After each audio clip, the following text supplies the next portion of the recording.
Welcome to Hoover Dam, one of the man-made wonders of the world. It's a very popular attraction, getting over 7 million visitors a year. It's only about a 35 to 40 minute drive from Las Vegas, so on a recent Vegas trip, my brother and I drove here. I hadn't been to Hoover Dam since the 1990s. When you get within a few miles of the dam, there's a scenic lookout off the freeway. It's not necessary to check it out, but we did.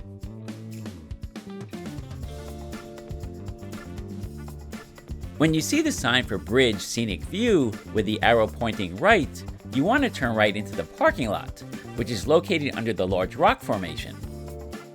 From there you can walk up and get a great view of the dam from a composite steel and concrete arch bridge called the Michael Callahan-Pat Tillman Memorial Bridge. On your way to the bridge, you'll see some informational signs about the history of the bridge.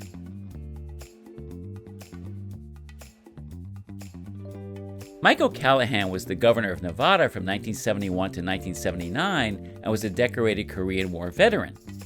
Pat Tillman was an American football player who left his career with the NFL to enlist in the United States Army, but tragically was killed in Afghanistan by friendly fire in 2004. One word of caution: literally hold on to your hat. It was really windy, officially 32 miles an hour, but it felt more like 50 miles an hour. Plus, I'm not thrilled with heights, so being up on the bridge that felt like it was moving and is 900 feet above the Colorado River was not something I was thrilled about. It did make me nervous. As we drive to the dam, you can see what the bridge looks like from down below.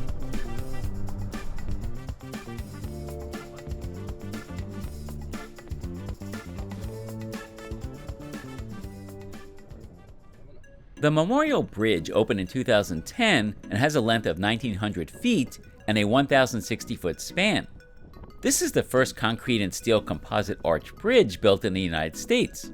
It includes the widest concrete arch in the Western Hemisphere and is also the second highest bridge in the nation.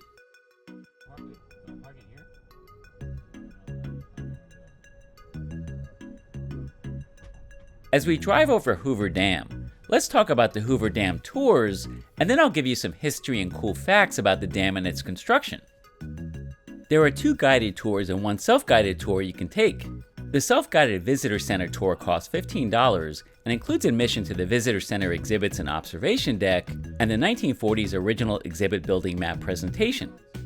The power plant tour is $25 and includes a 10-minute movie on the history of Hoover Dam, a 30-minute guided tour to a viewing platform, 8 commercial generators, admission to the visitor center exhibits and observation deck, and the 1940s original exhibit building map presentation.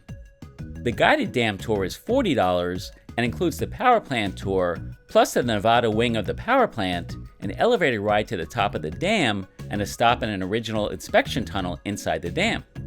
This is the only tour where you must get tickets at the dam itself. You can buy tickets for the other tours online. Unfortunately, we didn't have time to do any of the paid tours because I wanted to get back to Vegas so I can lose more money. So we just did our own self-guided tour walking on the top of the dam.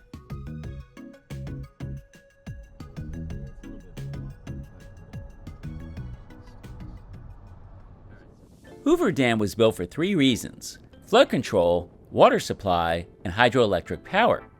Las Vegas relies heavily on water from Lake Mead. It also gets some of its electricity from Hoover Dam. The dam's generators provide power for public and private utilities in Nevada, Arizona, and California. Hoover Dam is a concrete arch-gravity dam located in the Black Canyon of the Colorado River.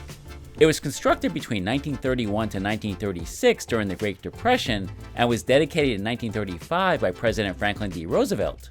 Its construction involved thousands of workers and cost over 100 lives. Bills passed by Congress during its construction referred to it as Hoover Dam after President Herbert Hoover, but the Roosevelt administration named it Boulder Dam. In 1947, Congress restored the name Hoover Dam. Hoover Power Plant, with a capacity of 705,000 kilowatts, was the largest hydroelectric facility in the world when it was built, but today it's not even in the top 10. The largest hydroelectric facility in the world today is the Three Gorges Dam on the Yangtze River in China, which I visited in 2007. The city of Las Vegas had lobbied hard to be the headquarters for the dam construction, but Secretary of the Interior Wilbur announced in early 1930 that a model city was to be built in the desert near the dam site, which became known as Boulder City, Nevada. Construction of a rail line joining Las Vegas and the dam site began in September 1930. Before the dam could be built, the Colorado River needed to be diverted away from the construction site. To accomplish this, 4 diversion tunnels were driven through the canyon walls, 2 on the Nevada side and 2 on the Arizona side. The first concrete was poured into the dam in June 1933, 18 months ahead of schedule. Since concrete heats and contracts as it cures, the potential for uneven cooling and contraction of the concrete posed a serious problem. Bureau of Reclamation engineers calculated that if the dam were to be built in a single continuous pour, the concrete would take 125 years to cool, and the resulting stresses would cause the dam to crack and crumble.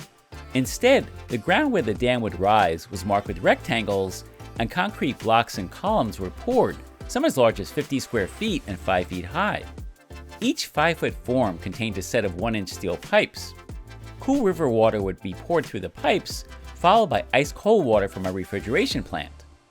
When an individual block had cured and had stopped contracting, the pipes were filled with grout. Grout was also used to fill the hairline spaces between columns, which were grooved to increase the strength of the joints. A total of over 3 million cubic yards of concrete were used in the dam.